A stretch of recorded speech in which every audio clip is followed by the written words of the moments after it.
Hello, everyone, and welcome back to another AFL Fantasy Fanatics round review. We are live after the final siren of round 12 of the AFL Fantasy season.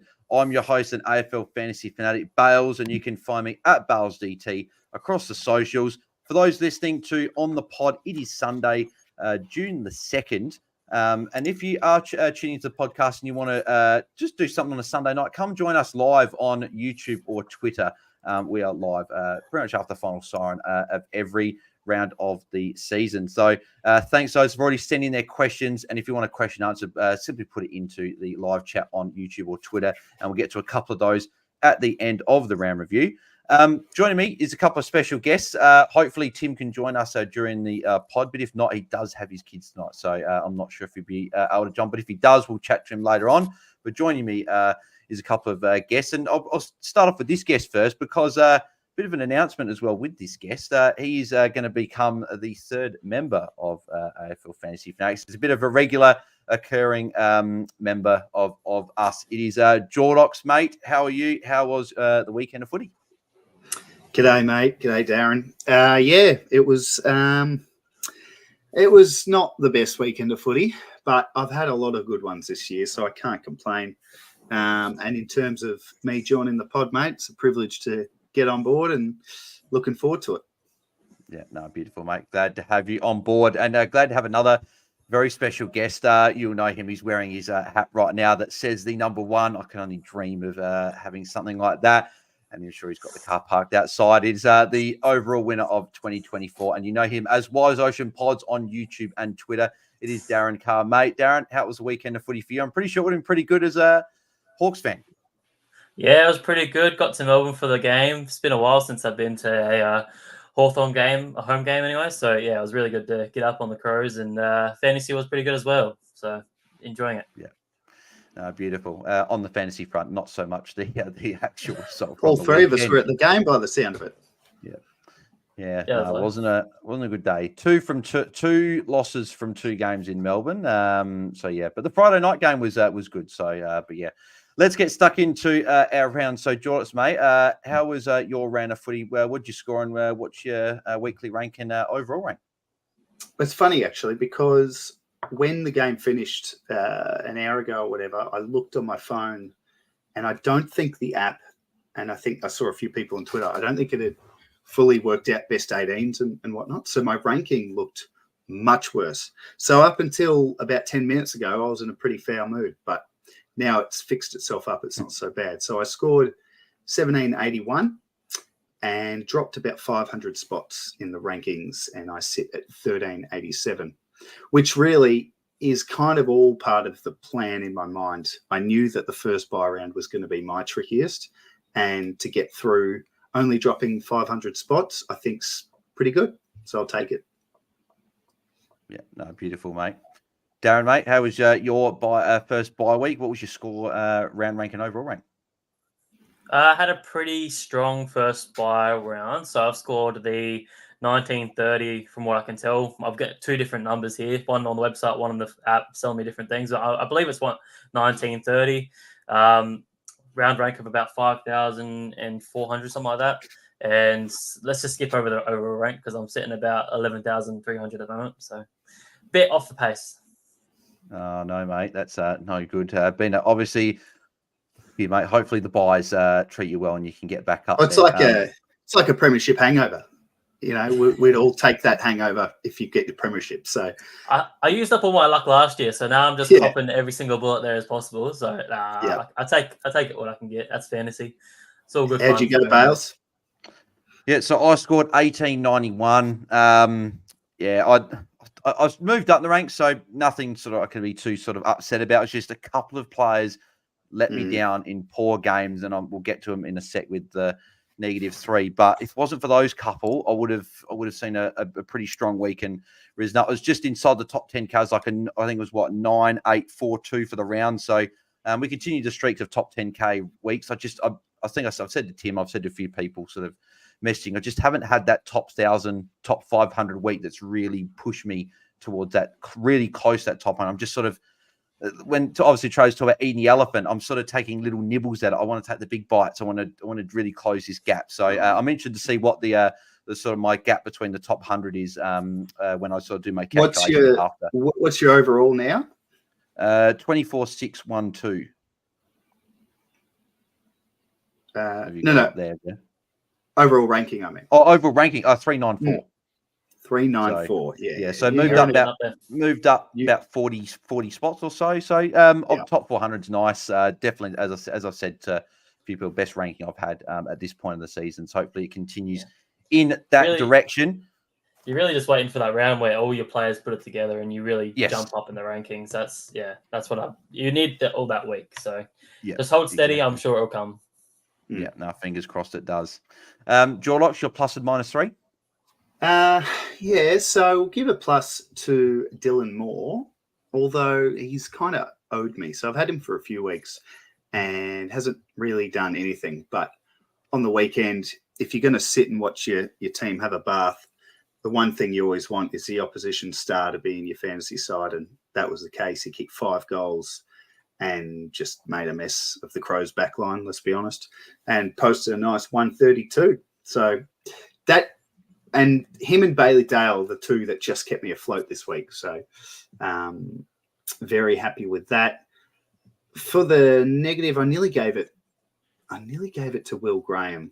Actually, you know what? I will give it to Will Graham. It's harsh. What would he score? He scored 43, and it's harsh when you got Matt Kennedy scoring 36. I just didn't even want to talk about him, so I won't. But the reason I gave it to Will Graham is I edited my trades today when I saw that Taj Woden was the sub again. So once he was the sub, I actually changed my trades. So instead of trading out Graham, I traded out Woden. Thought I was genius, really smart. It meant I coughed up about 100K that I would have had for next week. And in the end, Graham only outscored him by 3 points. So disappointing. Yeah, no, it's no good. Darren, plus minus 3? I'll take the low-hanging fruit and go Marcus Bontempelli as my plus 3. 159, 38 disposals, 5 marks, 9 tackles, and the 2 goals to go along with it. So, yeah, it was just good, back in form. Got to see him live at the Marvel Stadium on Friday night. He was just everywhere and absolutely blistered. So he just absolutely deserves it. For my negative 3, I probably just have to go to Zach Butters. That was very disappointing on the Thursday night. 72, just too handball happy, and he got a lot of attention, obviously, with the Rosie out. So just fingers crossed Rosie's back round 14 and Butters can get back to where he should be around that 100, 105 mark. Yeah, exactly.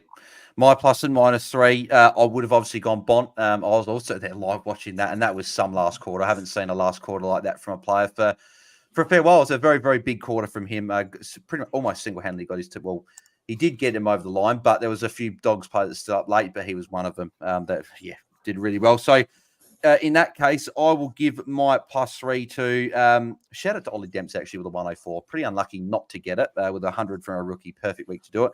I will give it to Luke Ryan.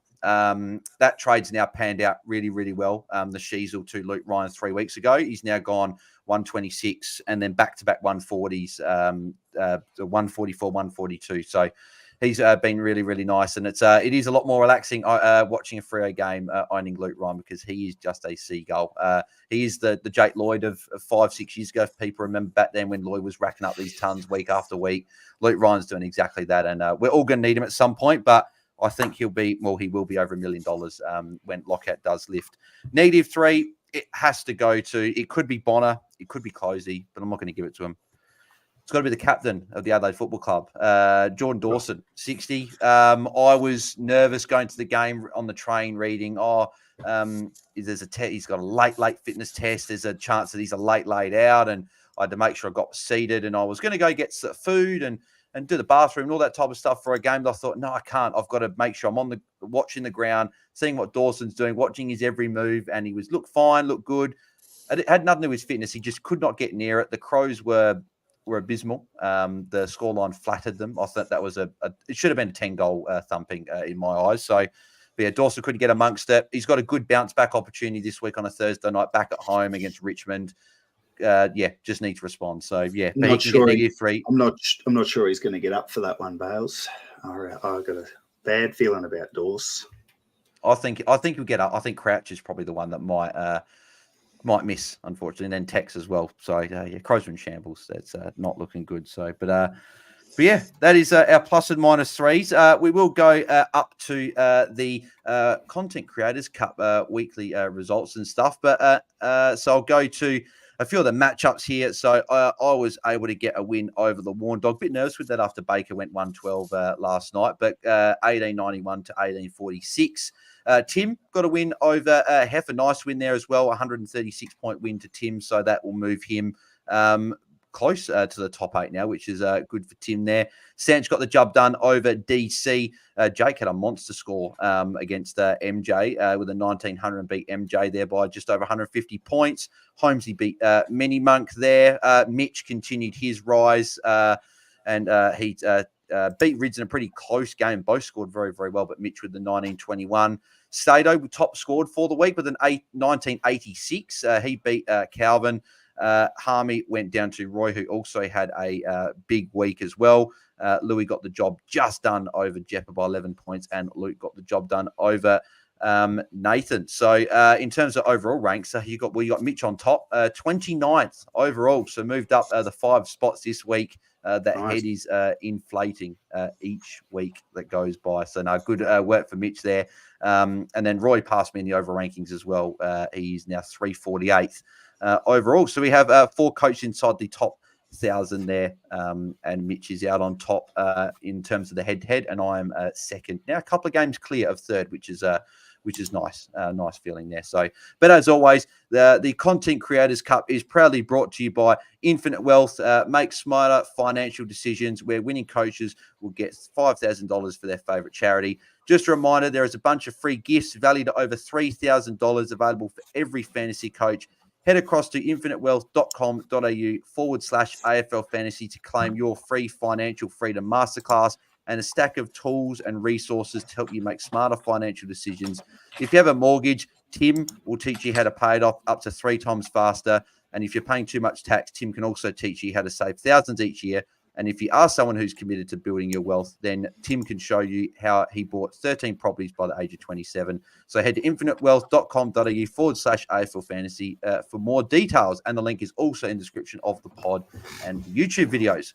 So, boys, let's get stuck into the game. So the first game, all the way back on Thursday night, it was Port Adelaide defeated by Carlton by 36 points in front of a crowd of just over 40,500 at Adelaide Oval. No injuries in this game to speak of, with Finlayson replacing Charlie Dixon in the third quarter and Carroll replacing Fantasia in the last quarter. So we'll go for a few scores here. So Nick Newman continued his good form with a 108 there. Ollie Wines with a 92. If anyone did jump on him a few weeks ago, you obviously had that game with the heart palpitations, but he's been good besides that with another 92. Harry Mackay getting the job done again as a forward that we might have to jump onto for these forwards keep putting up these poor scores. Dan Houston with an 87 there as well. Zach Williams in a forward role scored a 77. I know Tim is still an owner of him as well there. But Darren, I'll go to you for the first one. So Sam Walsh, 133 points, keeps getting it done week after week. I look at his run actually post his bye. It looks very, very nice. Are you an owner of Walsh? And if not, are you looking at jumping onto him post his bye in round 14? I'm not currently an owner, but he's definitely in my trade plans post his bye. So obviously that I've already identified that run. He goes Cats, Tigers, GWS, Dogs, and North in a 5-week span. And his run home all the way through the season is really good. So yeah, I'm definitely looking to pick him up. I'm just fingers crossed he doesn't get too expensive, because I don't want to be paying top dollar for him. Yeah, exactly. He's been very, very good in just getting the job done. He's just such a safe 100 every week besides that James Jordan tag. So he's getting it done. Jordox, mate. Zach Butters, 74. A lot of owners wouldn't have been too happy. Actually, he got a handball added. So I don't know if that will be added post-lockout like the McRae one did, because on the app it says 72. But on the I got AFL app 72. it says 74. So we'll be interesting to see if it is. But 72 or 74, not the start coaches would have wanted to their round. Got a bit of attention through this game. Do you think that it's just when Rosie comes back that it'll be a bit better and you won't cop as much attention? Or are you a bit worried with Butters that maybe he's going to be the guy that people start looking at targeting now, and a few more of these floor scores could come in the second half of the year? Yeah, no, I'm not.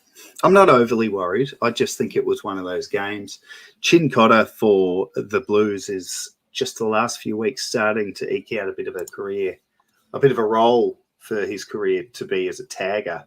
And he's done a couple of jobs now. So he ran with Butters. Watching the game, right, like I don't often check scores as I watch, right, and I like to get more of a feel for it. I was a bit surprised that he only landed on 72. So I did see him around the ball. I did see him getting the ball at a guess. He's probably his score build is what held him down. So he still had there you go, 23 touches, but only 1 mark and 6 kicks. So they're the numbers of a guy that's being really clamped. So am I worried about him getting clamped moving forward? I mean, Horn Francis is just quietly going about, killing it every week the last little bit. So when Rosie's back, I think a decision still needs to be made week to week on who they tag. So I'm not too worried about that for Butters. Just a really crap way to start the week. Yeah, exactly. No, not a good start to the week. Travis Boak also got a 70 there as well. So sort of in the road where you sort of go, okay, I'll have to take it, but you probably want a little bit more. And then Matt Kenny with a 36 as well. But Jordox said to not talk about him, so we're not going to. So we're going to move. Yeah. Do you want to touch on him, or do you want to move on? Happy to move on. Oh, yeah. Beautiful. All righty, we'll move on to Friday night, where very, very good game. This one, Collingwood defeated by the Bulldogs by 18 points in front of a crowd of just over 43,000, which I was surprised at. It was a sellout, and I couldn't get tickets. I finally got tickets, and I was surprised it wasn't at least 50, but that's all right. Only injuries in this game, none to Collingwood, which is good. Collingwood fans can breathe a bit of sigh of relief after all the injuries. Bulldogs, James Harms did a hamstring injury pretty early in the game, and Vandermeer also went off with a hamstring injury. In terms of subs, Will Parker came on for John Noble in the last quarter, and Lockie McNeil came on for Harms at during the first quarter. And also Sam Darcy was offered a 2-week suspension for that one. So let's go through a few players here. So a lot of big scores. Bailey Dale, 123. Obviously, very nice. George, you're an owner. You'll be very happy with him. Darcy Cameron, 117. A few people did make that jump with Mason Cox out. Be very happy with that score. Tim English, 116 as well. Both ruckmen, interestingly, had 51 and 50 hitouts. So a lot of hitouts in that game. A lot of stoppages. Adam Treloar, 114. Nick Dacos, 110. Was a bit of a contentious call for a lot of coaches with the VC to take it or not. Probably the right call in the end was to take it, I think, with a few lower scores. Jack McRae, that was a bad, very annoying watch as someone that traded him out, scoring a 97. When does Jack McRae kick a goal, let alone 2 goals, and kick 2 of the first 3 for the Dogs? Don't understand that. We'll move swiftly on from McRae. Gallagher and Sanders both scored 82. Will help a few coaches out there that had them as rookies. Charlie Dean as well with a 73 could be a popular downgrade option this week.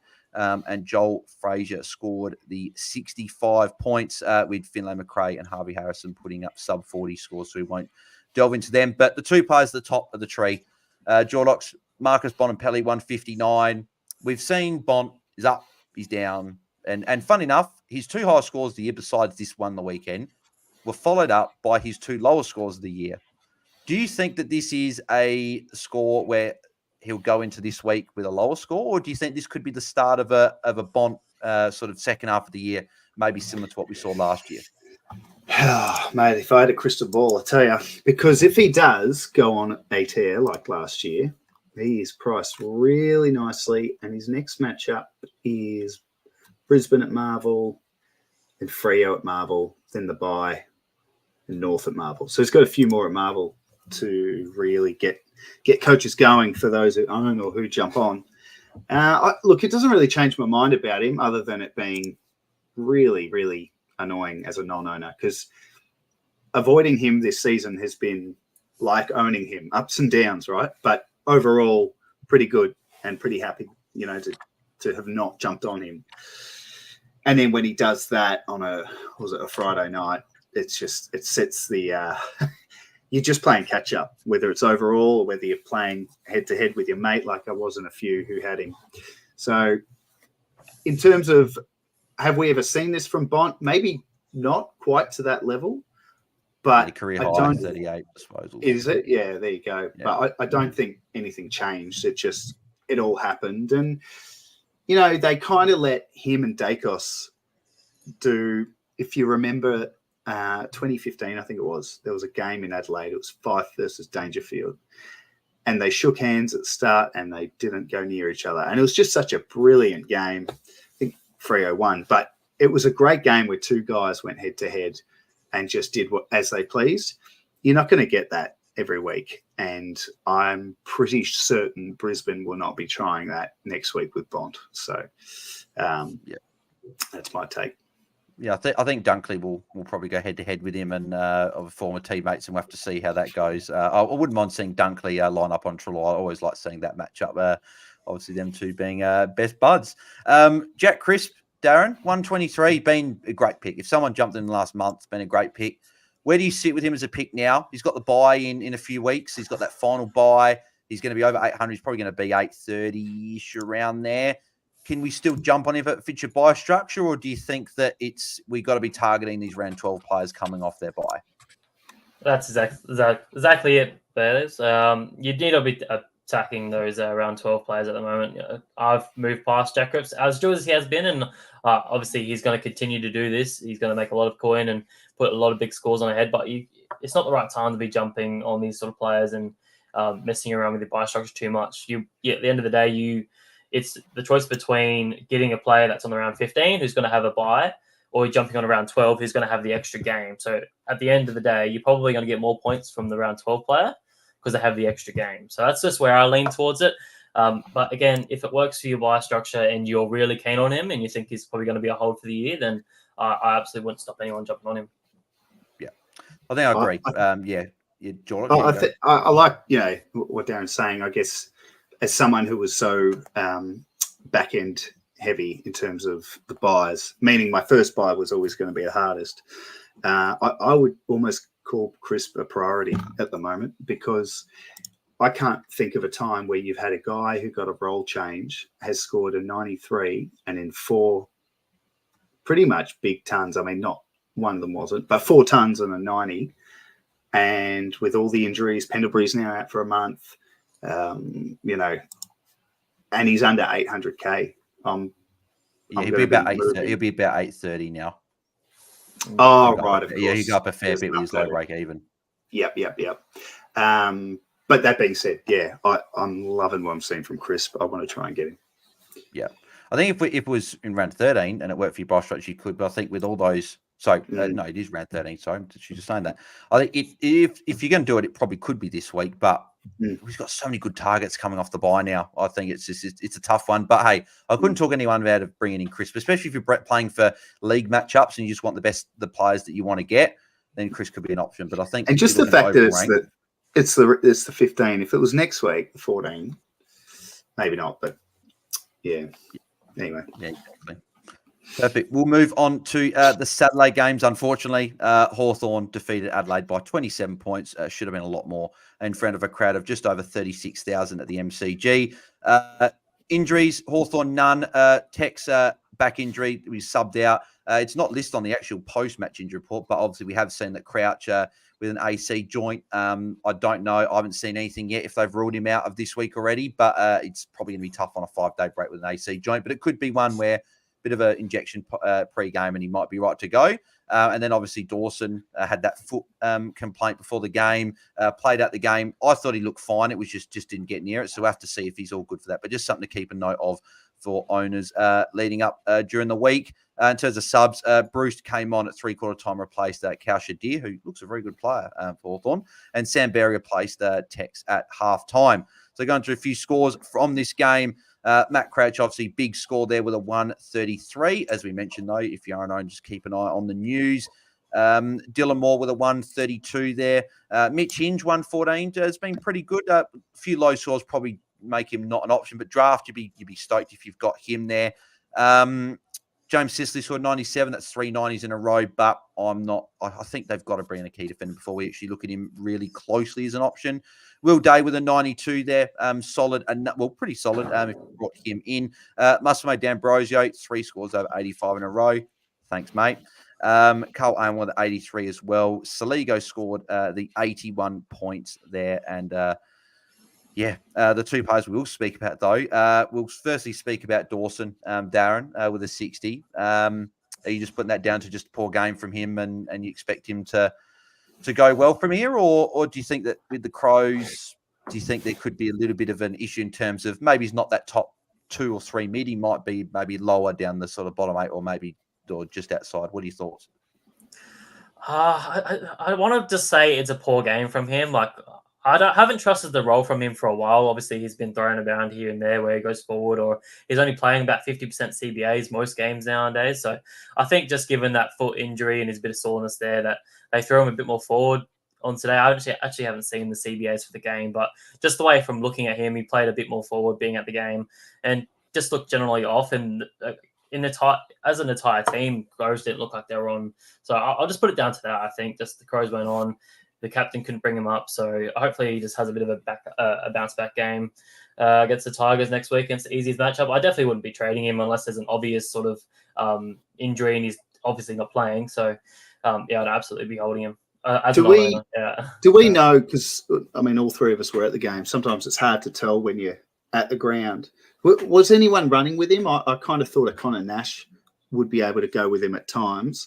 And then I think in the second half he went forward, Dawson. I saw him more forward than in the guts. Do you guys know if there was any sort of extra attention put onto him, at least at stoppages, particularly knowing his foot was sore?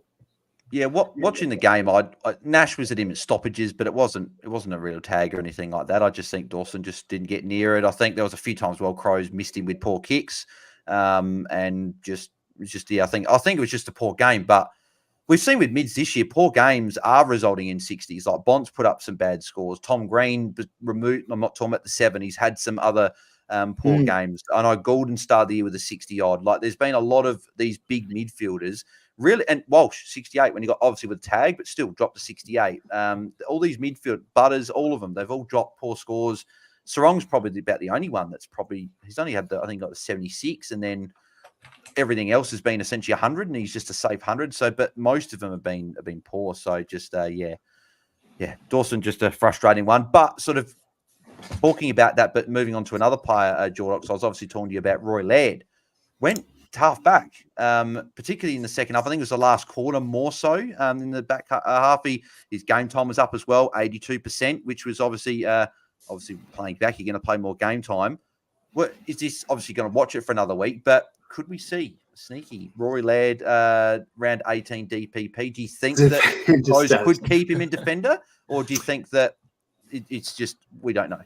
No, I'd like to say yeah, because you and I and a lot of Crows fans have been calling out for it. Let's get him out of the way, get him back to where he was really good earlier in his career. Started as back pocket, then he was a rebounder and off half back, and let's blood some kids, get them in the guts. I think with this Matt Crouch injury, he's had scans today or yesterday, whatever it was. I don't even know when the game was. Today's Sunday, isn't it? This is a weird time for me to be doing a pod. Sorry. He had scans today, so we'll find out tomorrow. But my instinct would say he's going to miss a bit of footy, not just the one. So there'll be a spot there. Dawson, whether they rest him this week. I guess long story short, no, I don't think Laird's going back as a permanent sort of thing for this season. I think yesterday we were just in all sorts and they were just trying anything. I mean, Max Michelini had some CBAs. I don't know where that came from. Very, very, very strange. But that was just how bad the Crows were. They were just trying anything. So we'll see with Lairdy, but I wouldn't be hanging your hat on DPP. Yeah, I just want to double down on that, I reckon. Just the Crows just had to try something different because they were getting absolutely smashed out of the middle. Hawthorn were just all over them. So they were just throwing the magnets everywhere. Dawson went forward. Laird went back. Michael Annie went in the middle. They were just trying things. So I'm not confident that it will stick. I'll definitely be watching a week, but I would absolutely love it if he does stay back there and gets defender status because we know how good he can be. And he definitely needs a new role in this team because the way game plan he's been playing just doesn't really suit him, and it's really unfortunate because he is such a good player. Yeah. Yeah, my fingers are crossed that he gets defender status because I thought he looked good in that last quarter. He was one of the only players that was playing well in that last quarter. So, but Timo's just got this one. He said, "Dawson, my captain, counted as my 18th player."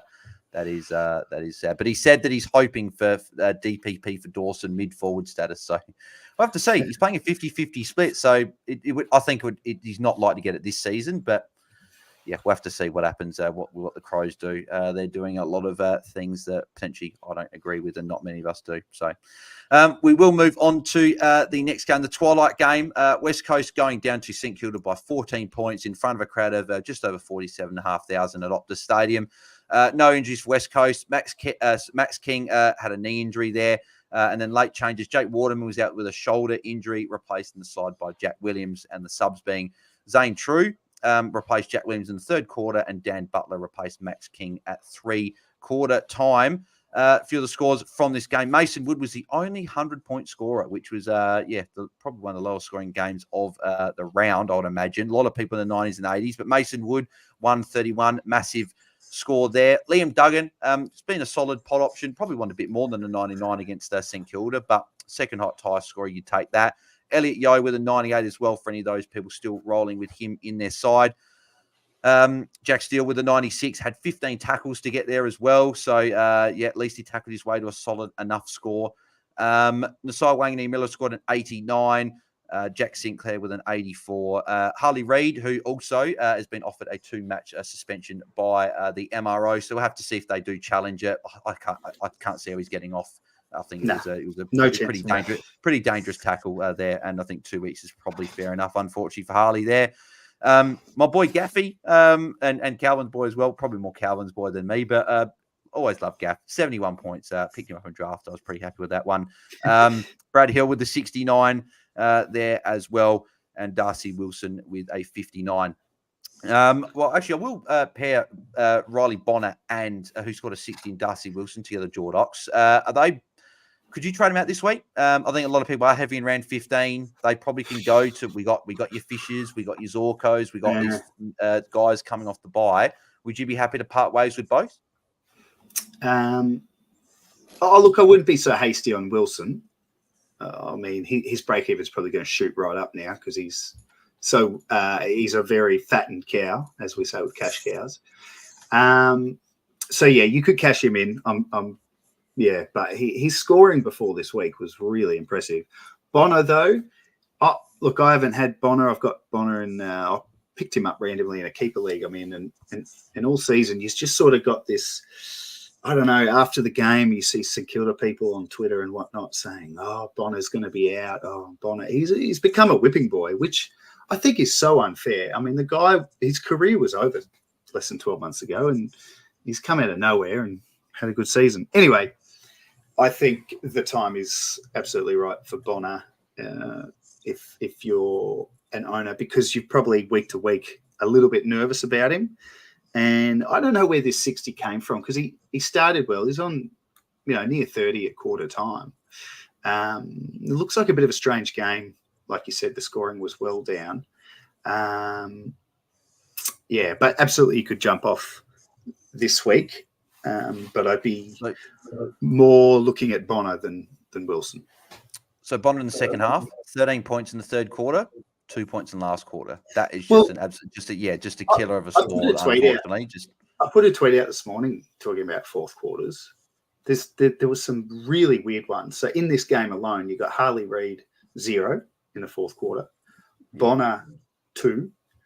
There were some other weird ones throughout the round as well. So I don't know. And then you had Bontempelli with a 65 in the last quarter. Better than a lot of people's halves of footy. So he was very, very big. Just on Bonner, was his role? This is one of the games I didn't get to catch. Was he on the wing again, like he was at the back end of last week? Is that something? I'm not sure because me and George were on our way back from the Crows game as well. So funny enough, all three of us. Neither of us could do it.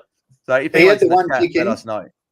Just the one kick in. Yeah, so that looking at his heat map in that second half, it's all pretty much on the wing. So that's maybe why he didn't score so well, just as an assumption. But I'm not 100% sure on that one. And since Paddy Down that have come back into the side, Brad Crouch will come back in, I'm sure, at some point. It's been Bon on a wing and Jack Sinclair back to half-back. So, yeah, there's a chance that, as we said, he could be dropped for another wingman. St Kilda got changed. Something I know they did win this game, but they have been up and down or pretty poor for the last couple of months. So, and also, yeah, one-man Ben Seng still had a 0-point quarter in the first quarter, and that's a good point, but as that premium, he should not be having a 0-point quarter, no matter what. Even if you're getting tagged, you still see players getting tagged. They still get at least 10, 15 points. So he was statless. It's not like he had. It's not like he had a couple of kicks and a couple of frees against. He was donuts. He was a ghost. Yeah, very strange. And then 51 in the second quarter. He had. I think he had ridiculous. 8 tackles in the second quarter. I think I saw. Crazy. Weird. Just making up numbers. Corey Blackledge put a super chat in here, so thank you very much for that, mate. But unfortunately, it's got it's got a bit of a bad story behind it. Worst decision ever. I had the captain on Dunkley, was putting the C on Ryan, but as 1 minute to go, Freya was in Dunkley's spot, so I couldn't change it. So he had the captaincy on Dunkley, on Freya, and he was going to put the captaincy on Ryan. So that's that's a delete team button, unfortunately, Corey. That's when it's time to just turn it off and put a movie on. Forget about footy. Yeah. Yeah. Sorry about that, Corey. Hey, at least you've got Ryan. I'll just say that, Corey. At least you got Ryan. Silver linings, yeah. Pat on the back for that. Yeah. And if you captain Dawson, you would have got more from Freya as well. So maybe you look at it that way. If you're going to captain Dawson, you could look at it that way. But I guess if you're going to captain people in worse scenarios, that's sure. Yeah. And Chris says as well that Windhager did go to Reed after halftime, which is a good point. But yeah, he's obviously got to go regardless anyway. Perfect. We'll move on to the next game. Geelong defeated. Bails, sorry, mate. Just quickly, one guy I did want to just flag as an interesting one is West Coast for the last 12, probably 18 months have been one of the best sides to play in general, but as a ruck. But Matty Flynn came in, finally got his West Coast debut after that awful injury he had. And whilst Marshall did hit 96 and was the second highest score for the Saints, equal with Steele, I think it's just one to keep an eye on if you are captaining or looking at West Coast as an easy matchup for rucks. I haven't gone back. I should have done that before the pod. I did want to have a quick look at his GWS against numbers, but I have a feeling he was a little bit tricky to play against. Could be wrong. Just keep an eye on it. The one flag up. Hey? Cherry's up against Flynn next week, so it could be an interesting one for those that are still holding him. Yeah, exactly. You never know. West Coast could North Melbourne get a win over in Perth? We'll have to see if that happens. But no, the flag on obviously Marshall, 6 free kicks against. He's now given away 16 free kicks in the last 3 weeks. So if you take those, obviously you can't take them away because we obviously cherry pick stats. Sure, you can. If you didn't give away those free kicks, it could have been a 120. So very frustrating as someone that brought you Marshall in this week, wanting a big game from him. Last thing on this last one before you move on, Zane True was the sub. He was named on the ball after that, the Tim Kelly news. So most clubs pick their sub from the 5 on the bench. Zane True was on the ball. Yeah. And they subbed him. Yeah, very frustrating. This sub rule's killing us all, honestly. Yeah. I've been caught out a few times with Nat 5, but yeah. Beautiful. Alrighty, we'll move on to Saturday night. Geelong defeating Richmond by 30 points in front of a crowd of 31,714 at GMHBA Stadium. A couple of injuries in this game. Ollie Henry with a hamstring injury. Lafau with a knee injury. That one looked really bad. That's obviously been confirmed in ACL now, so that's a shame for him because he's playing some really good footy. Awful. And then Marlon Pickett with a calf injury. So Richmond just cannot seem to keep these guys. They just keep getting injured, unfortunately. Gary Rowan replaced Ollie Henry in the third quarter, and Caleb Smith, who could get more of an opportunity now, replaced Marlon Pickett in the fourth quarter. But you're probably not jumping on in this week with just a score of 10 in that game. In terms of scores from this game here, Big Nank, Toby Nankervis, 141. Big game from him. Again, Geelong being an easy matchup for Rucks is continuing there, obviously against Conway this week. Jack Bowes with a big game with a 130. If it wasn't for his sub game a few weeks ago, he could have been an option. But hopefully Chris Scott and Geelong just play Bowes now. He looked very good. Stop with the sub in and out, mucking him about. The guy's a jet. Yeah. Mitch Duncan, 118. He was very, very good for those draft owners. Not many classic owners, I would imagine, but if you did, you'd be very happy. Ollie Dempsey, 104. Probably buys himself this week, obviously with Harley Reid being out. Got to deal with him. But Dempsey make a bit of cash, which is nice, and a big game from him. His second ton of the year and a career high score, I believe, there. Max Holmes continues ton run with another 101 there. Jeremy Cameron, 76. Tom Stewart, unfortunately, I don't know exactly what that was. I can tell you all about Tom Stewart. You come back to me after that if you want. No worries, we'll come back to you. But 76 there. Seth Campbell, for those coaches that still held him, 74. Not a bad score there. Jaden Short, just not an option for us anymore with a 72. Conway with a 70 there as well. And then McCullough, 56, was looking like a 70, but 0 point last quarter is always very, very helpful when a rookie does that. Brian Myers as well, 52, back-to-back bad scores. That was consistent, and now all of a sudden he's just not at the moment. So, but yeah, we'll turn our attention to the two players first. I'll go to Darren for this one, then we'll talk about Stewart in a sec with Jordox. Liam Baker, 112. A few of those coaches, I own him in Bolter with that. Looked like a hamstring early, and again, people saying there's another bullet coming, but he came back on and scored very well, the 112. With all these forwards, he obviously ran 15 by, but what are your thoughts with Liam Baker? Do you think he's a top 6 forward? He's one of those players that I'm very hesitant to always get because he's always been their whipping boy. I've said it for multiple weeks in a row that he's just always been the whipping boy where he goes forward, he goes back, wherever they sort of need him to play. Right now, while they're super injured, he plays in the guts. That's obviously a very good role. It's just my concern is how long. We've got Taranto coming back pretty shortly. Prestia was managed for this game. He'll come back instantly next week, I would have thought. There's obviously a few other names that are due to come back at some time. That's always the concern. But if you're looking for it and it's obviously going to be a short-term play, I don't mind it. He can obviously score quite well. The only flag, obviously, we've seen him for the last couple of weeks even before he was out for 2 weeks with the Corky. He wasn't scoring like super well. Like he scored a couple 70s and 80s here and there. I'm just thinking it might be a flash in the pan. It was also a super easy matchup, obviously being the Cats. They're probably 20 plus points for midfielders alone. So that could just be one of the factors why he scored so well. So probably one I'm not personally looking at myself. Yeah, I agree. Because with all these injuries, they just need an injury to a player maybe in defence, and then he goes back. Playing the forward line, Absolutely. He goes forward. So I agree. He's like the Swiss Army knife. He can go anywhere. And yeah, so I would agree. He's the sort of guy you'd get for the last 3-4 weeks of the season to bring you home. It's too long to trust someone like that at this stage. Yeah. Tom Stewart. What happened? What happened? So I had a decision this week: Stewart or Salem, and I think a few people thought I was mad to consider Stewart because so many were probably jumping off at this point. Anyway, he looked good. I watched him closely. He had the role. He had, the concern with Stewart this year is obviously the attention that he's received, but also the emergence of guys like Max Holmes and Zach Guthrie, and even Sam de Koning is another guy. They all bloody look the same. Makes it hard to pay attention. And Dempsey rolls down. He looks the same as well. So the game started and it was quite evident that Richmond had decided we're not going to clamp Stewart. So I was pretty excited early doors. He had a decent game. He took kick-ins. He took intercept marks. He was involved. He just had some treatment done in the third quarter. I'm not sure what body part, but I know he had some treatment. And then his time on ground in the fourth quarter, when the game was on the line, dropped all the way down to just 61%. And he scored 6 points for the quarter. So apparently he was off for like last 10 minutes or something. So I saw some people saying concussion, but I didn't see a head knock or anything. No, it was something with his legs. I don't know why. And I think he's fine because I don't think he was even on the injury report.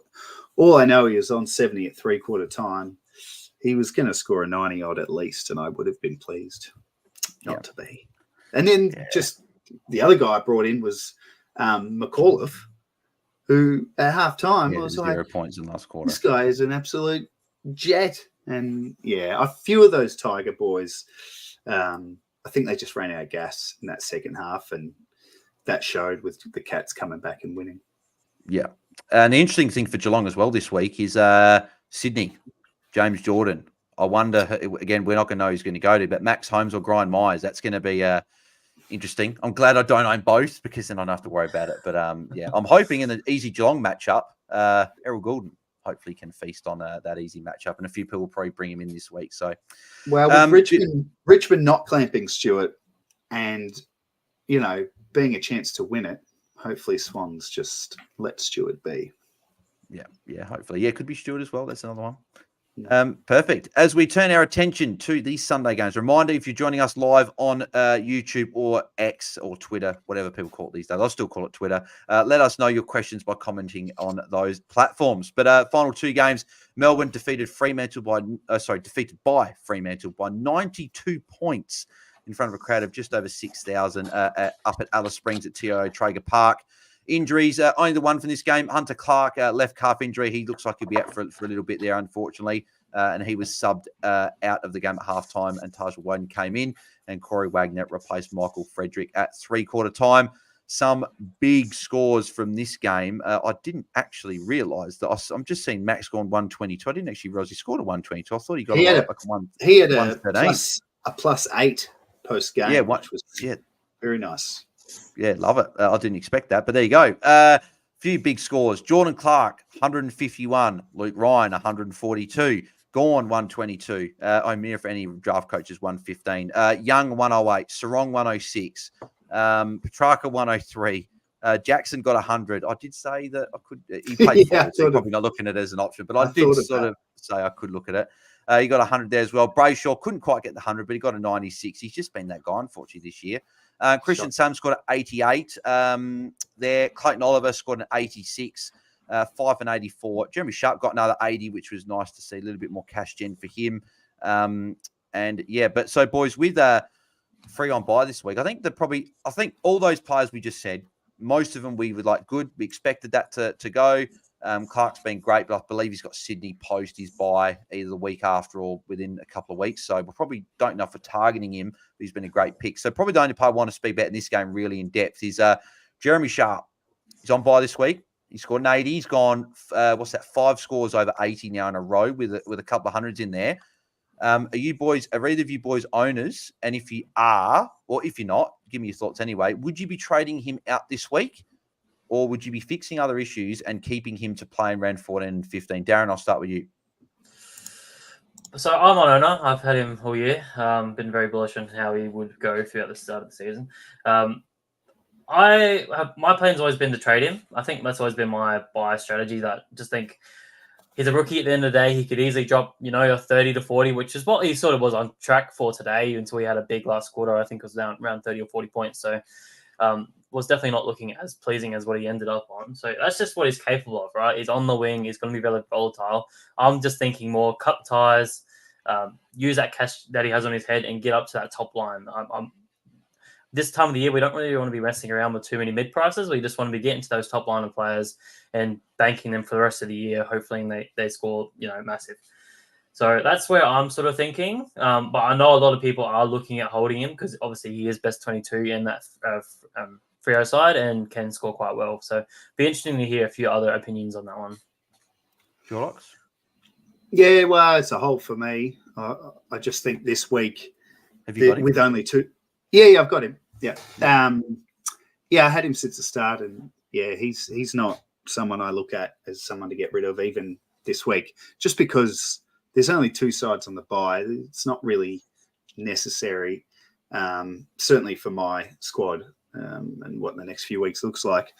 What one player I would just like to talk about very quickly would be Fife. There's going to be plenty who still own him.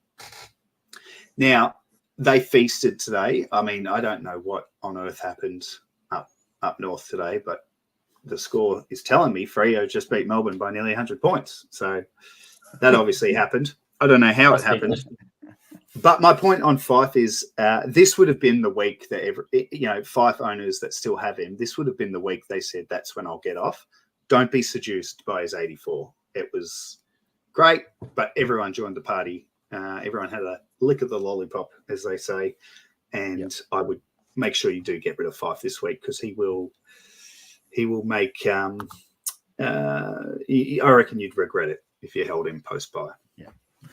I think Sharp's that one that for me in my own squad I'm holding because I'm trading a Wilson this week and we'll talk about what my trades after. But I've got a few targets I want to look at. Reed's got to go. I think Bonnet. Hey, what's that? What happened? No, go on. My no, connection was going a bit funny. Yeah, fair enough. But yeah, so like I'm looking at holding a Sharp because I've got a few other issues to deal with. But I think if you can get rid of him and you don't have many issues in your team, you're in a luxury spot. If you can get him up to a top 8 mid, if you can get a Dunkley, Goulden, Zorko, someone like that off their bye, I'd be ticking it off still. But I think that a lot of teams out there, I think are heavy on round 14 and 15 and may want to keep him because he might be helpful. And he does have a couple of decent matchups post the bye as well. He does have the Bulldogs under the roof at Marvel. And then he goes into Gold Coast to Optus. So for me, that's probably a couple of matchups you can keep him for and trade him. Well, that's what I'm planning to do, trade him at around 16. But yeah, I think it will be an interesting one for this week. Sorry, but I'll just jump in there. It's probably an interesting discussion this week that a lot of us probably have these three players that are probably worth moving on in a Closey, a Reed, and Bonner. Obviously, Reed being he's out for 2 weeks with a suspension, he needs to go. Bonner looks like his time's up, his role's changing, and he's just not scoring as well as he should be.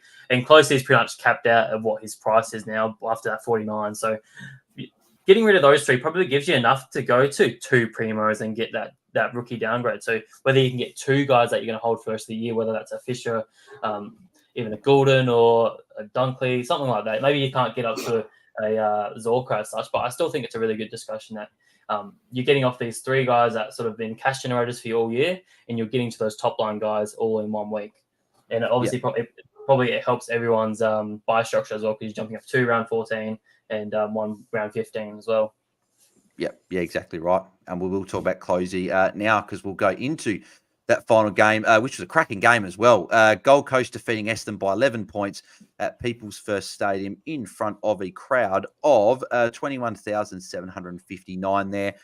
In terms of the injuries and subs and stuff, I didn't put them in my notes, so I've got to go to the app for this one here with the game just finishing. Cole Langford is the only injury for this game with a hit pointer there. Goldie did replace Nick Bryan in a late change being managed. Thankfully, I jumped off Goldie a couple of weeks ago. A few people still Roy will be happy to hear that. Yeah, a few people tagged me in the post yesterday saying he wasn't the captain's run. I'm like, guys, I traded him out, thankfully, so I don't have to worry about it. Substitutes, David Swallow came on for Bailey Humphrey in the 4th quarter, and Sardis replaced Cole Langford in the final quarter as well. I was surprised that Will Graham wasn't the sub, but it didn't really matter too much anyway. So a few scores to this game. Noah Anderson got a 118, just so up and down. I'm not a fan of having him in my own side, but for those coaches that do have him, they will be very, very happy with a 118 after a few poor scores lately. Zach Merritt, big target. I think post his bye. I wouldn't be getting him this week if you haven't got him. He's got Carlton. I expect a tag coming to him this week, but he's got West Coast after the bye. He's got a very nice run. Sam Flanders responded, came back in the side after illness and played very well with a 113. Did go off early with an ankle niggle, but got restrapped, came back out, and he looked fine. So he was good once again. Alex Sexton, who my mates I was watching the footy was saying he's your new favourite player because I was just kept loving how he just kept getting all the ball back there. We're all very happy with the 102. And who knows? Could be a top 6 forward. Bit of a weird year. I wouldn't be surprised if he ended up as a top 6 forward, but we'll have to see what happens when Will Power comes back into the team. Jai Caldwell scored a 101. Was very solid today as well with 10 tackles there. Toot Mello scored a 94. Ridley also got a 94 as well. Bodie Hewlin, for anyone out there that's got him, he scored an 89, so be pleasantly surprised with that score there. Ned Moore got a 76 for any coaches that jumped onto him as an option. Then Graham got a 43. So I was actually quietly happy that he didn't do too well because I traded him out as a green dot knowing I needed that extra cash, and it ended up working well for me. Apologies for anyone out there that didn't work for. So 2 players I wanted to just chat to you boys about, then we'll go a couple questions and then wrap up and also Nick Hines scored 96 as well. For anyone that did jump on him, you'd be very happy with him there. So Nick Martin, Darren, 97. Looked really good throughout the game, but there were big periods of the game where he just didn't really get around it. I sort of couldn't get a read on his role. Like he looked like he was back, then looked like he was forward. His work rate is obviously just fantastic, but I don't know. Did you get to see much of this game, and did you get a read on what his sort of role was, or I think we're still fine with him in our sides, but sort of sort of just what are you thinking with Nick Martin, I guess, at the moment? So I only got to caught the second half of this game where he was really good in the third quarter. I think I don't know. He scored the 23 points. Oh, sorry, wrong person. He scored the 50 points in the third quarter, so he was absolutely everywhere. It just looked like he was sort of playing Last quarter, anywhere. 8 points. Yeah, that's the one I was going to talk about after. It just looks like the role sort of just suited where they obviously probably want a bit more offensive, trying to win the game. So I think he just pushed up the ground a little bit more. Not that he was in the forward line. I think he was just playing a bit more accountable and just trying to get up the field a bit more and not getting that loose ball at the back. So I don't think there's anything too concerning with his role. Obviously, Ridley being back the last couple of weeks has probably limited his ceiling, but I don't think there's anything too much to be concerned about. It's just, again, they're trying to win the game. They're pushing a bit harder. They're not having as much space because the game's on the line. Everyone's banding up. So that's probably not something that works in his favour. He likes that loose ball where he can run and dash. So that's probably just didn't work in his favour, unfortunately. Yeah, exactly. And also, Lockout just lifted while we're live as well. So those Butters owners will be very happy because it is 74 in the app now. So I fell down one spot. Good. So I'm not very happy. That one spot could mean everything. So Jordox, the final part we'll talk about, Sam Closey, 49, not a great score. He's probably is a prime target, as Darren said, to trade out. But there's a big but. His matchup this week, Josh, I saw your face reaction then, Scott. His matchup this week, he's got the Saints under the roof at Marvel. Is that enough to hold in this week? Or do you think it's still, if you can get the upgrade, you're still happy to trade? Or would you try and trade around him, hold him this week and trade him next week? Probably just depends where his break even lands, to 79. be honest. 79. No, I think if you're looking at his numbers, it's trending down. So his last 6 weeks have all been 60 and under, with the exception of the North game where he scored a ton. Yeah. So I think you can trade him. He's got the bye after next week. I think it makes sense. Yeah. Darren, are you on the same page?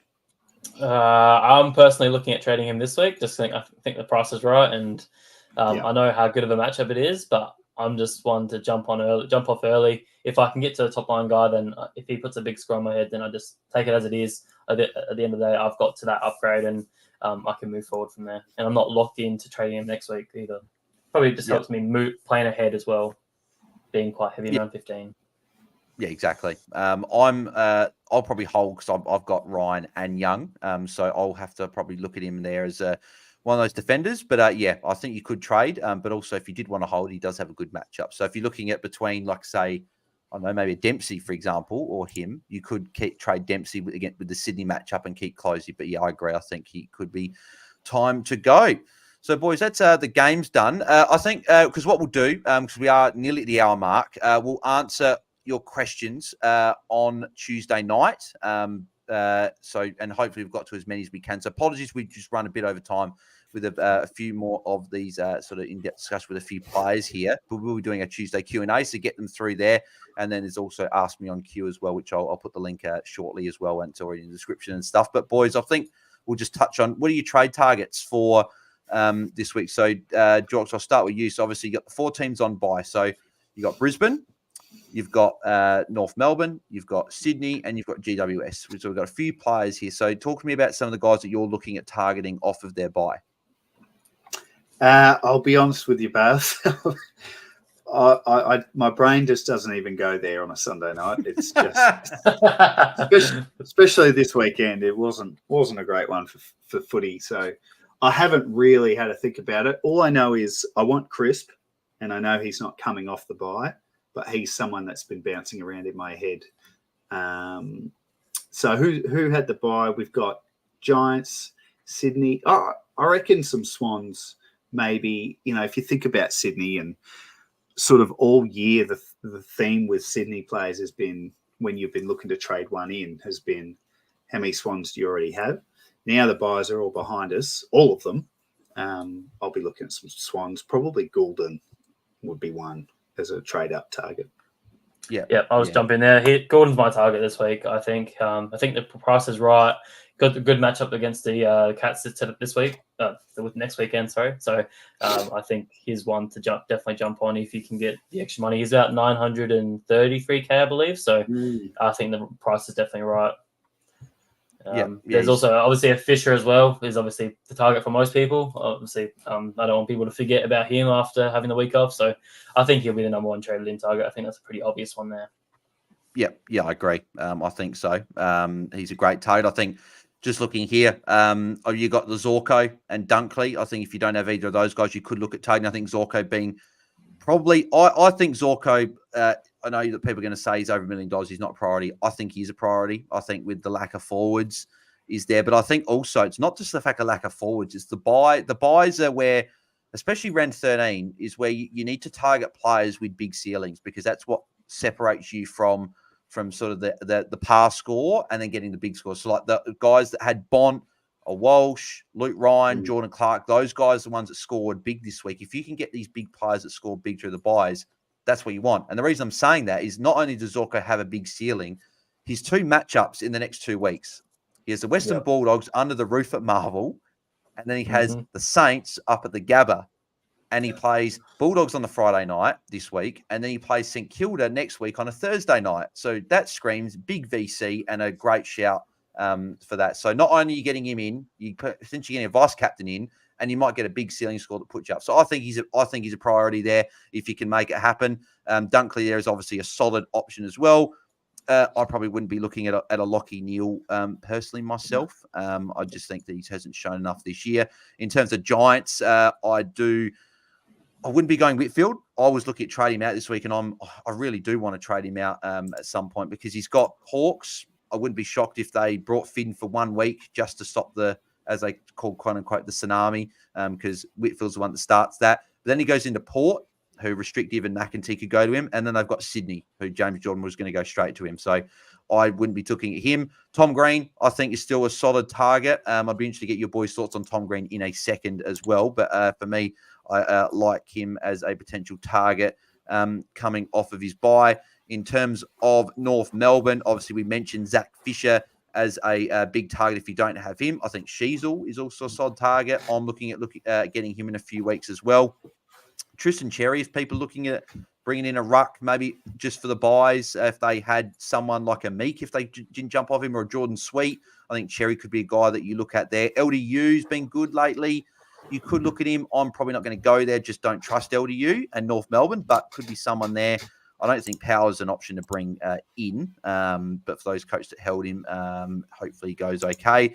And then just with last one, Sydney, we mentioned Goulden. I think Heaney's a big target if you don't have him. Grundy, same boat with Cherry. If Sweet owners, those owners that have another ruck, could look at someone like him as a buy play. I think I'd go Cherry, though, a little bit cheaper there. And that's probably about it. Obviously, in terms of rookies, well, I'd sort of just hope like a McMullen plays, but we've also got a Will Dawson from Northview still gets name. We've got that, I think, that guy that got picked up by North Melbourne in the mid-season draft, the number 1 pick. I don't know his name is. Then you got Lecalier as well, who's also like just over 300k. What's this? George Payne, mid forward 200k could potentially come straight in, hopefully. But any of those names I just mentioned, boys, that maybe you sort of didn't think of that you're looking at, Tony, or you think that people should be making a priority? Darren, I'll start with you. My philosophy this time of year is you're jumping on those top line players. So I'll definitely be looking at, if you're fancy on a Dunkley or a Zorko. I definitely like the idea of Zorko, obviously looking at his matchups. He played St Kilda 2 times in the back half of this year, so those could be very massive scores. We've seen what he can do. There's even a possibility that he goes 200, which I would love to see, honestly. We have been a long time since we've seen someone go over 200, so that would be awesome to see. So he's definitely a big target for me. If I can't get him this week, then definitely next week. And obviously, Sheasel's obviously another one that I want to continue to monitor. Obviously, just looking at where his role is, if he's going to continue being this 100% sort of CBA guy. But yeah, those are the sort of the guys that I'm looking at. Not really looking too much below that. McKercher is another one that McKercher, which North have sort of said will give you a timeline on his foot post buy. So, when it's TBC, he could be named this week for all we know. So if he is, he's certainly worth a shout at that price. 600k, yeah, definitely something to look at. Yeah, exactly. We did have one super chat here, so we'll just answer this question, and then we'll sort of do what we're thinking potentially with early trades or who we're looking at trading out. But Exceptions has got this one: trade out Wilson, Cripps, or Oliver this week. So Darren, what are your thoughts out of those three players? Oh, it's a pretty obvious one for me. You've bought in Cripps and Oliver to be your primos. I think you just trade out the rookie. That's my philosophy. Trade out the rookies, keep the primos. Cripps has been going pretty well the majority of the season. He may have just had a lower game. I actually didn't see what he scored overall. What he scored, but at the end of the day, I think Wilson's fattened up and it's time to go. Yeah, Cripper got a 91, had a big last quarter and kicked a few early goals, but he has gone over. Yeah, he's gone 123, 91, 98, 91 his last four. But then even before that, like he's having a good year. He's only had one. He's only had one score under 90 this year. Sorry, remove if we don't count round zero, which if you do, you've got a 78. But besides that, from round one onwards, he's only had the one score below 90, which was against Collingwood, which is a bit interesting because they've been easy to score against. But he's got a few big tons lately as well, so I'd be keeping him. 100%. I would not be moving him on. And I know Oliver's been a little bit disappointing from what we sort of expected from him. He hasn't made a huge amount of cash from we picked him up at nearly 700k. He's only up to 759k now, so he's made about 30k. So I understand you got some frustrations there, but I'd still back him in. He's got Collingwood this week, so that could be a big matchup. They're pretty decimated at the moment and probably one of the easiest teams to score against. So I'd absolutely be holding him. Yeah, and if you want to trade Oliver, you probably trade him next week when he's on his bye, I think, as well. So I'm just having a look at what was Oliver's game time, 78. To my eye, I think Oliver's looking okay. I don't think he needs to be managed as much as what he is now. I'm pretty sure that he's had enough games now. They've got a longer break. Maybe they're going to do it post-bye, but it's frustrating him not playing over 80% at all these games. They keep bringing him off twice a quarter, which I don't quite understand. Just leave him off for 6-7 minutes, bring him back on instead of these two of these like 3-4 minute breaks. But anyway, I'm not the Melbourne bench rotation person, so it doesn't really matter. Maybe you should be. There's still something not quite right there because he just keeps getting burned by teammates as well. He's all open, just no one kicks it to him, no one passes to him. So he's just tackling his way to sort of acceptable scores. I'm not too pumped with him at the minute. Yeah. As an owner. Alrighty, boys. Well, we will sort of wrap up there with our early trade plans. So, Darren, we'll start with you. Because I'm starting with the guest a few. Because I feel like I've said we'll start with Darren first lot, but probably because Jordox is part of the Fantasy Fanatics crew. So no, that's all right. You put in order of overall from last year. Yeah, we'll just think about that next year. This last year, not this year. Congratulations to Jordox, by the way, for joining the pod. That's awesome to hear. My trade plans for this week. So I am looking at going Reed, obviously, out as number one, looking at Closey and possibly even looking at Abona. Moving off those three, then obviously I'll probably grab Fisher, Mick Mullen as the rookie, and if he's playing, obviously. And then it will be a toss-up between I'll go Golden. If I can get to Zorko, I don't think I have quite enough money just yet. Or I could even pick up O'Shea's or something like that. So it really goes to into that top line. So that's where I'm sort of looking. Yeah, beautiful. Jordox? I'm going to be perfectly honest with you, Bails. I don't have a clue until my head is tonight. Nah. Well, I want to trading out. Yeah. I want to do something else if I can, just quickly. Yeah. Instead of talking about my trades and whatnot, I just want to talk about the change in interpretation of the holding of the ball and what impact did that have on the round. And this is something you mentioned in person when we caught up, Bails, that we didn't necessarily see this huge uptick in hard contested tackling mids, getting all these free kicks all of a sudden. In fact, across the board, those inside balls like Butters and Steele and Oliver, like none of them were really that much chop. But the big difference we did see, and it's 1 week, so before we call it, say it's absolutely because of this, we'll have to see some more games. But the Ruckman scores this week felt bigger than usual, and not just your usual suspects. Obviously, Gorney brought it home today, but some guys like Nankervis 140. You said the Friday night game, they had 50 hit-outs each on Friday night. English and Cameron. Thursday night was big for De Koning. Just across the board, have a look at all the rucks. I think the worst ruck score would have been a couple of 70s from, say, a Conway and a Moyle, these younger guys. And a Brian, yeah. Yeah, and a Brian. So what does that But mean? even- You can't get any more than 2 rucks on field. So it's probably not, it's not really that relevant for us in fantasy, but that's the observation I've made from this first week with the different interpretation of holding the ball. Something to consider for captains. Yeah. Yeah, I was going to say that. Yeah, your rucks, like those big rucks for VCs and captains, I think might be more relevant if we see that trend. And Marshall would have been big if it wasn't for those bloody 6 free kicks. So, yeah. So you got no idea what you're looking at, Jordox? Are you even going to trade out or Matt Kennedy's? Probably got to go, but maybe not. If he scores a 36, there's no way he'll do that again. And then looking across the board, don't tempt the fantasy gods. I mean, it's incredibly nuts, but I might just trade Tom Stewart straight back out, because if he's getting tagged by James Jordan and he's carrying anything, maybe I can save that trade by jumping early. Yeah, I'm currently looking at going. Was going to be Dempsey, but with the 100 and Reed suspension, it will be Harley Reid down to a rookie, which will give me enough cash to go. Well, would it be a Bonner, essentially a straight swap, or just over to a Zach Fisher? And that'll give me enough cash to go. I'm looking at Darcy Wilson at the moment. I don't think I can do Dempsey up to him, but I'm looking at going Wilson up to Dane Zorko. So looking at bringing him in and getting that all squared away. So need him in my side. So, but thank you everyone for joining us live. And then if you did listen to the podcast, thank you very much for listening back. Special thanks to those that did send through their questions as well. Apologies we didn't get to them. We'll be answering them on the Tuesday Q&A on Tuesday at the normal time, 9 p.m. Eastern Standard Time and 7 p.m. Western Standard Time there. So thank you to our guests, and we'll start with Darren as the main guest of the show, mate. Thanks very much for jumping on. Where can the people find you across the socials, and what can people expect with the YouTube stuff as well that you've been smashing out this year?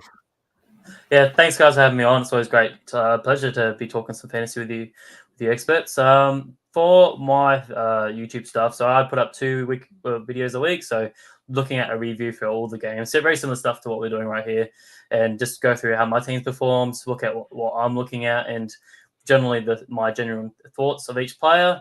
Probably a little bit more in depth about certain players, specifically that probably aren't sort of mainstream. And I also put out a video later on in the week about, captains, previewing the round, what my trade's actually going to be, and my captains and stuff like that. So that's just my YouTube stuff there in a nutshell. Yeah, beautiful, mate. Now, thank you very much for jumping on. Make sure you subscribe to Wild Social Pods on YouTube as well. I'll put the link to both Darren's Twitter and YouTube in the descriptions of the podcast and the YouTube video. So make sure you go and follow and subscribe. And then to the guy that was a guest, but also is partly not. Well, he's not a guest anymore, as we'll be seeing a bit more regularly on the Fantasy Fanatics podcast. Jordox, mate, thanks very much for jumping on. Where can the people find you across the socials? And then, sort of any thoughts about joining the pod? So I'm on X at Jordox 2020, and really stoked to join, mate. It's going to be good. I've really enjoyed the Tuesday night Q&As. Jumping on those and just talking fantasy. And it's great too, because obviously I like jumping on and having a yarn, but it's funny, just jumping on Tuesday nights has really helped me with my own decision-making and fleshing out ideas. And, the fantasy community is so good. You got some people with a microphone, like what we're doing, but you look through the comments and the questions that get asked. There's so many very astute coaches out there, and, that's why it's so competitive at the top, right? So, glad to be on board, and looking forward to doing much more with you and for the rest of this year and beyond. Beautiful. No, thanks, mate. Good to have you on board, and good to have you on once again tonight. And you can find me at Bails DT across the socials as well, and you can find Tim at Tim Guest AU. I'm sure we'll hear more from Tim on Tuesday night during the Q&A. But obviously, as I said, didn't get to the questions, but if you'd like your question answered, you can ask me on Q platforms. Go to askmeonq.com/AFL Fantasy Fanatics, where I can answer your questions in depth and give you a personalised audio response that goes directly to your inbox, and only you get the answers there. There's a small fee, but it does help out sort of us at Fantasy Fanatics, but also helps you get your question answered more in depth than probably almost what we could do on a podcast. Could it be help you with those team-dependent decisions? So if you'd like to do that, that's askmeonq.com/AFL Fantasy Fanatics, and it's Q, letter Q, and then U. So thanks for tuning in, guys. If you're watching on YouTube, smash likes on there. Subscribe to our YouTube channel so we can hit 3K subs on there. And then on the podcast, if you are listening back to that, thank you very much for listening there. And if you would be so kind to leave us a 5-star rating and review, we would very much appreciate that. But thanks everyone for tuning in. Rage Trade away. Best of luck for your research. And we'll catch you guys on Tuesday night and next time for another podcast. So thanks, guys, for tuning in. Bye for now. See ya. Bye. Bye.